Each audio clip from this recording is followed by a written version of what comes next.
Hey there. I hope you're doing well, wherever and whenever you're watching this. The other day, I was playing basketball with my cousin in the backyard. We have a hoop attached to the garage, and we've been getting a lot of pickup games in and over the summer, over the last 2 summers. And to give you context, I'm a notoriously bad shooter. Like my jumper is broken, proper broken. I'm working on it, but it's not good. I think in game I probably would go for like 2 for 15. But thankfully, I have size on my cousin. He's like 10 years younger than me and I weigh probably 50 to 100 pounds more than him and I'm just a few inches taller than him, but he's slowly catching up to me, which is a little scary. He's the better shooter. He probably shoots upwards of 45 to 50% on this hoop. And, he's actually getting better at shooting on double rims too, which is really cool to see, although I'm a little bit jealous. But point is, we're playing a pickup game as we normally do in the dying days of summer. And I'm posting up, trying to use my size to back him down a little bit, try to go for a layup, something easy. I haven't been scoring well the entire game. I mean, I've missed point blank layups, took a few shots, missed all of them. And, he's always daring me to shoot. And I'm doing some pump fakes, trying to try to shake him, try to get some space, but it's not working. And then he says something to me. So he's a bit of a trash talker, and sometimes he cuts a little deep, and sometimes he says things that kind of rub me the wrong way. But I'm also at kind of a weird moment in my life where things are kind of not so great. And so, when you're in these moments, it's very easy to internalize what people say or to take what people say and just apply it to absolutely everything in your life.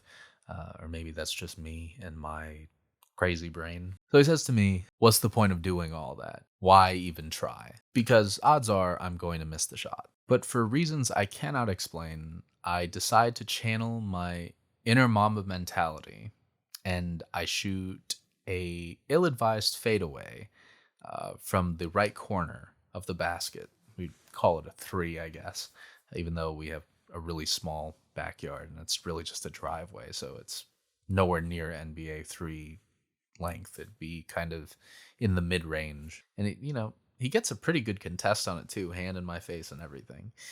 And I have no hopes of it going in. I'm already walking to go back on defense, but it pulls a Kawhi, and the ball bounces like 4 or 5 times before going in. And I'll never forget the look on his face, just the amazement. And I'll never forget the feeling that I had of surprise, of shock, that this crazy shot that I probably shouldn't have taken somehow went in. Especially right after he just trash talked me and asked me what the point was. But he got me thinking, because like I said, kind of in a rough moment in my life, just kind of riding the wave and seeing how far the valley goes before I hit a peak. And I was thinking about my dreams and my goals for the millionth time for the people who are new here. I have a degree in journalism. I graduated last year and I've been struggling to find a job in the field. Now, over the past couple of months, and even when I was studying, even when I was still in school, people in my family, especially my Asian grandmother, would often ask me why I didn't choose something else, why I chose a major that makes no money. Why didn't I choose to be a lawyer, a doctor, any one of these things that Asian people can brag about to their friends? Then it got me thinking about, the application process and how many rejection emails I've gotten. And it's made me think about why I keep applying to these jobs. Why am I so persistent? I mean, just this week, I submitted a job application to a small paper. A few hours ago, I finished writing a cover letter for another small paper that I'm hoping to apply to. And just before recording this, I hunted down another job listing for a photojournalist in another small town. And I mean, I've applied to, I can't even count them all, but I've applied to so many internships, jobs, anything to do with photojournalism. And I've been rejected flatly by all of them. And the ones I have been accepted to, the pay wasn't there, or just things fell apart.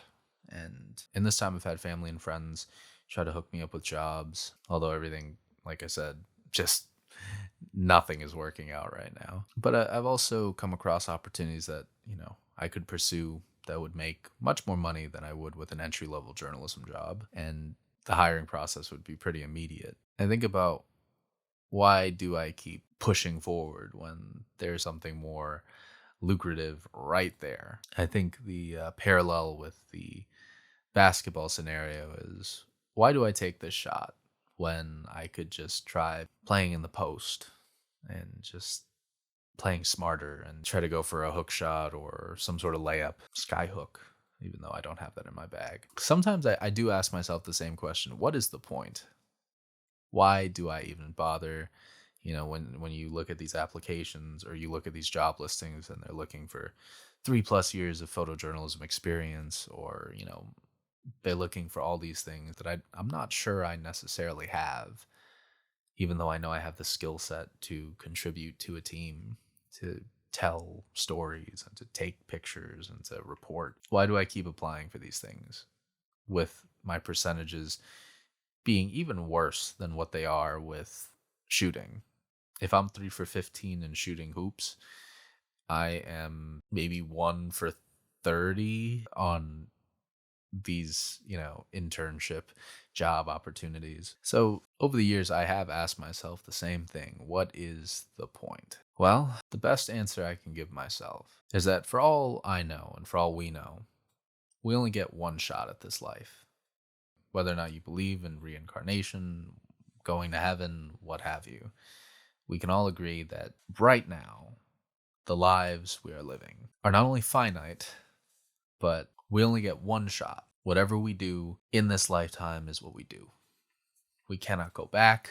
We cannot change it. We cannot pause and resume at a later date. So knowing that, I've got to take the shot. I've got to chase this dream that I've had since I was an idiot freshman in college. And even before that, I think I started really thinking about becoming a photojournalist or a journalist of some sort sometime in high school, because I could, see the pairing of my two things that I love to do, writing and photography. I mean, I'd rather live with the regret of failing to accomplish my dreams than to live with the regret of not giving it my all, not giving it an honest try somewhere down the road and wondering what could have been, right? Rejection is hard to handle. It's something that I'm working on getting better at.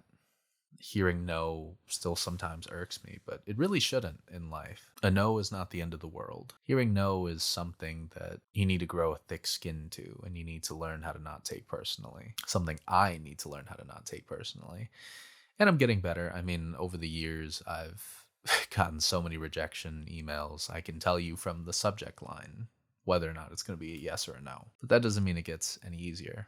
But I think the more no's you can experience early on, the better you'll be able to handle it. And I think that's a super valuable skill. I'm also a person who's deathly afraid to look like a fool and to fail. But it's like Wayne Gretzky said, you miss 100% of the shots you don't take. And I think failure is always going to be a lot better than regret. And, it's just like me shooting that fadeaway and making it in somehow. Sometimes you'd rather be lucky than good. And when I'm applying to these things, especially some of the long shot ones, it's kind of like my shooting, right? Even if it's a little worse statistically. You keep chucking up shots, even with a broken form. Eventually, something's bound to go in. Now, that may not necessarily mean that you get the job or you get the internship, whatever it is that I'm looking for, that I'm applying to, but it could be a networking opportunity. It could be a mentorship opportunity. It could be a lot of things. It is nothing if I don't spend the couple of hours it takes to prepare these applications, to fill out the forms, to write the cover letters, to proofread, to have someone else read it, and then to edit and just send it in. Kind of do that Hail Mary throw. So I guess that's the point. That's why I took the shot. That's why I keep taking these shots. It's because you never know what might happen. And what might happen might very well surprise you. But if you don't have the confidence to take that shot and you're scared of failing, you'll have to live with the regret of never trying. And that's not very fun. I think I'd much rather be the person who did everything they could to achieve their dreams and just fell short than to be the person who walked up to the door, knocked, and ran away. Because life is cruel like that. You'll never get to know what was on the other side. Can never go back, because once a door closes, it closes. And other doors open. But only when you open the door do you get to see what's on the other side. I should start writing Hallmark cards, eh? Anyway, hope you have a good day. Peace.